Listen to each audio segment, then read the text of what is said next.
Assalamualaikum warahmatullahi wabarakatuh. Waalaikumsalam warahmatullahi wabarakatuh.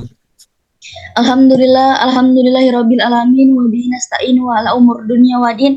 Wassalatu wassalamu ala asrofil anbiya'i wal mursalin wa ala alihi washabihi ajmain. Amma. Pertama-tama yang saya hormati Bapak Firdaus Wajdi sebagai dosen Ulumul Quran dan rekan-rekan serta teman-teman sekalian. Hari ini kami akan mempresentasikan yaitu ilmu ahruf dan qiraat dari kelompok 7 Ulumul Quran. Sebelum masuk ke pembahasan, izinkan saya untuk memperkenalkan diri sebagai moderator, yaitu Vita Aulia Dasuki, dan izinkan saya juga memperkenalkan teman kelompok saya. Yang pertama ada Zahwa Nurayyana, ada Ahmad Nafaki, Muhammad Jamil. Sebelum masuk ke pembahasan materi, izinkan saya juga untuk membacakan dalil terkait ilmu ahruf dan qiraat. Hadis yang diriwayatkan oleh Umar bin Khattab di mana Nabi Muhammad SAW bersabda, "Sesungguhnya Al-Quran ini diturunkan dalam 7 ahruf, maka bacalah dengan cara yang mudah bagi kalian." Hadis Sahih Muslim. Pembahasan yang pertama yaitu pengertian ilmu ahruf dan qiraat yang akan dibacakan oleh saya sendiri.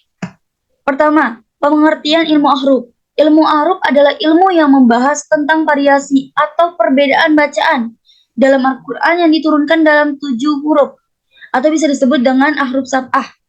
Ahruf secara harfiah berarti huruf atau kata dalam bahasa Arab. Namun dalam konteks ilmu ini merujuk pada cara-cara yang berbeda dalam membaca atau menghafalkan teks Al-Quran.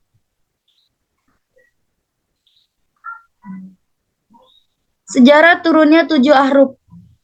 Hadis dari Abu Hurairah radhiyallahu anhu, Nabi Muhammad SAW bersabda, Jibril membacakan Al-Quran kepada Nabi Muhammad SAW dalam satu cara bacaan. Dan aku meminta kepada Jibril agar membaca Al-Quran dengan cara bacaan yang lebih mudah. Maka Jibril membacakan dalam 2 bacaan. Dan aku meminta lagi sampai Jibril membacakan dalam 7 cara bacaan. Yang kedua ada pengertian qiraat.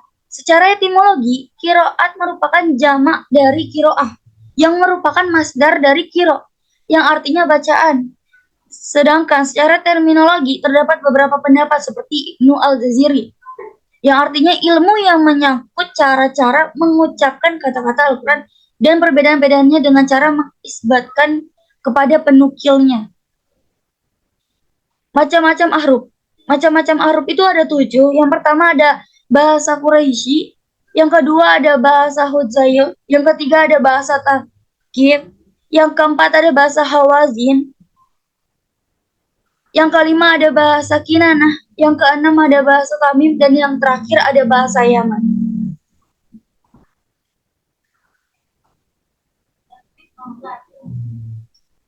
Pembahasan selanjutnya itu adalah macam-macam qiraat berdasarkan sanad yang akan dibacakan oleh Zahwa. Kepadanya dipersilakan.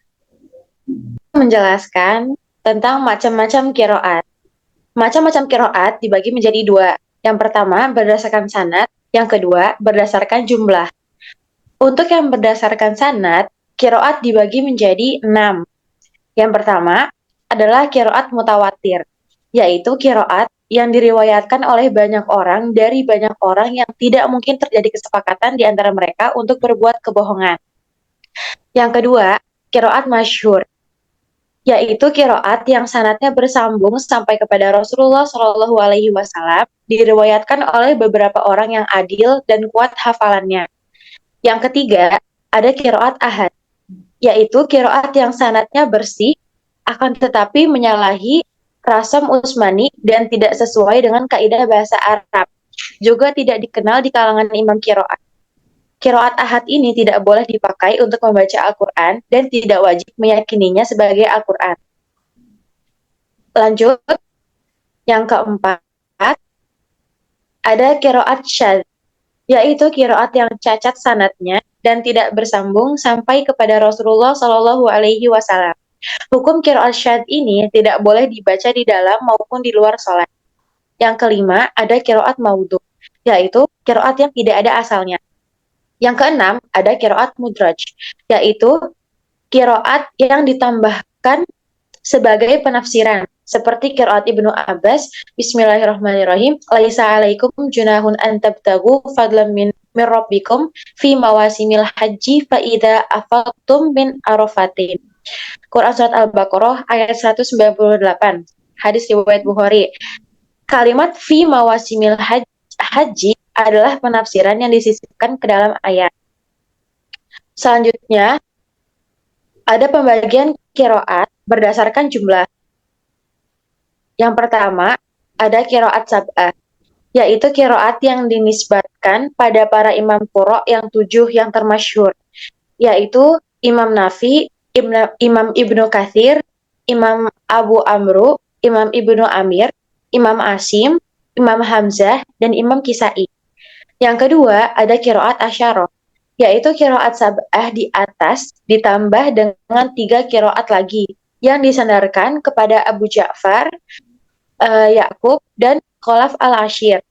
Yang ketiga, ada qiraat arba asyarah, yaitu qiraat asyarah lalu ditambah dengan 4 qiraat lagi yang disandarkan kepada Imam Ibnu Muhaisin, Imam Al-Yazidi, Imam Hasan Al-Basri, dan Imam Al-Amashi. Penjelasan tentang macam-macam qiraat.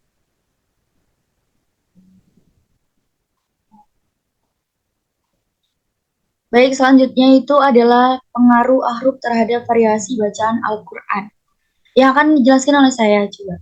Yang pertama itu munculnya berbagai qiraat cara bacaan, jadi cara bacaan yang berbeda-beda. Yang kedua, perbedaan dalam pengucapan atau variasi dialeknya. Jadi beberapa daerah itu memiliki perbedaan cara pengucapan dari dialeknya masing-masing. Ketiga, ketersediaan lebih banyak opsi untuk menghafal dan membaca. Jadi kita mendapat lebih banyak pilihan untuk menghafal dan membaca Al-Quran. Yang keempat, kesatuan makna meskipun ada perbedaan dalam bacaan. Jadi meskipun perbedaan dalam membaca, tapi maknanya itu tetap satu. Baik, lanjut pembahasan selanjutnya.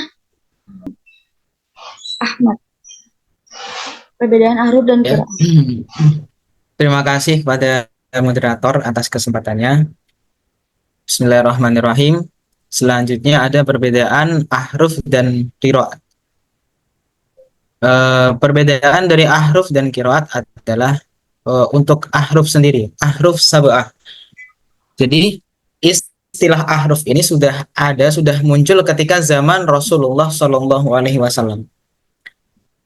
Seperti halnya hadis yang disebutkan tadi di atas yang berbunyi, sesungguhnya Al-Quran ini diturunkan dalam 7 ahruf, sab'ata ahrufin. Maka bacalah dengan cara yang mudah bagi kalian. Selanjutnya ahruf sab'ah ini ada perbedaan mengenai subjek pembahasannya. Jadi yang dimaksud ahruf di sini itu apa? Jadi ulama ada yang berpendapat ahruf itu adalah bahasa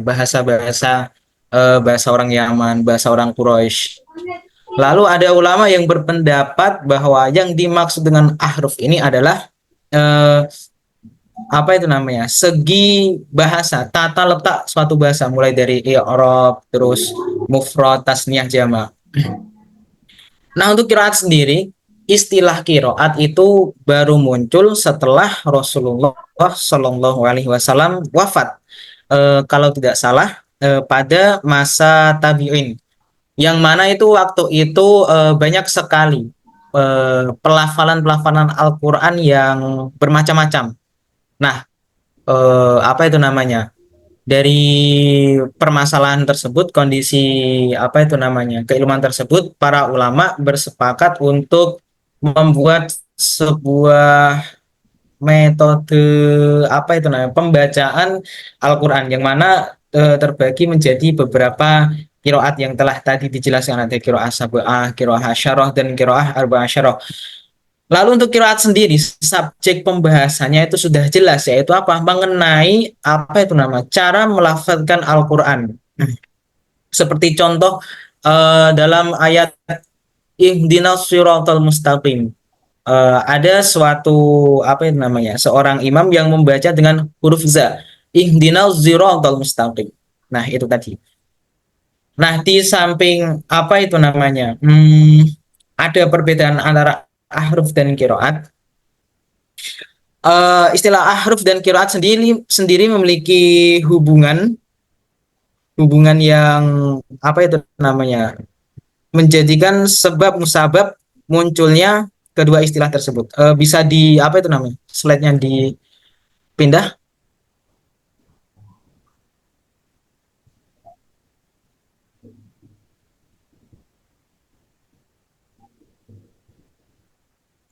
Nah, ini tadi.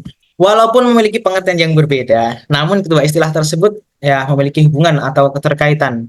Karena apa? Karena pemahaman terhadap istilah ahruf sab'ah sendiri ya sebagai akibat munculnya bermacam-macam bacaan. Macam-macam bacaan para imam qurra muncul setelah masa tabi'in yang bersumber pada para sahabat yang tentunya berasal dari riwayat-riwayat dari Rasulullah Shallallahu Alaihi Wasallam. Artinya bisa dikatakan berbagai macam kiroat ini muncul karena perbedaan riwayat bacaan yang dibaca para sahabat berdasarkan apa yang disampaikan oleh Rasulullah Shallallahu Alaihi Wasallam. Seperti bunyi hadis yang telah disampaikan sebelumnya bahwa Al-Quran itu diturunkan berdasarkan 7 huruf. Kesimpulannya, kesimpulannya Nah, kesimpulannya ilmu ahruf dan kiroat berkaitan dengan variasi bacaan Al-Quran yang diturunkan dalam 7 huruf atau ahruf sab'ah. Sebagaimana dinyatakan dalam hadis yang diriwayatkan oleh Umar bin Khattab, di mana Nabi Shallallahu Alaihi Wasallam bersabda bahwa Al-Quran diturunkan dalam 7 ahruf. Ahruf mengacu pada cara apa itu berbeda dalam melafalkan Al-Quran yang mencakup variasi dialektikal seperti bahasa Quraisy, terus bahasa Hudzail, Taqif dan lain sebagainya. Yang mempengaruhi munculnya berbagai kiroat bacaan yang diklasifikasikan berdasarkan sanad seperti mutawatir, masyhur, ahad dan lain sebagainya. Meskipun berbeda, kiroat berkembang dari perbedaan riwayat bacaan yang dibaca oleh para sahabat berdasarkan ajaran Rasulullah Shallallahu Alaihi Wasallam. Sehingga meskipun ada variasi dalam pengucapan, makna tetap terjaga, memberikan fleksibilitas dalam membaca dan menghafal Al-Quran. Mungkin itu saja yang bisa saya sampaikan. Selanjutnya, saya serahkan kepada moderator. Baik, terima kasih Ahmad atas penjelasannya. Cukup sekian penjelasan dari kami. Saya akhiri. Wassalamualaikum warahmatullahi wabarakatuh.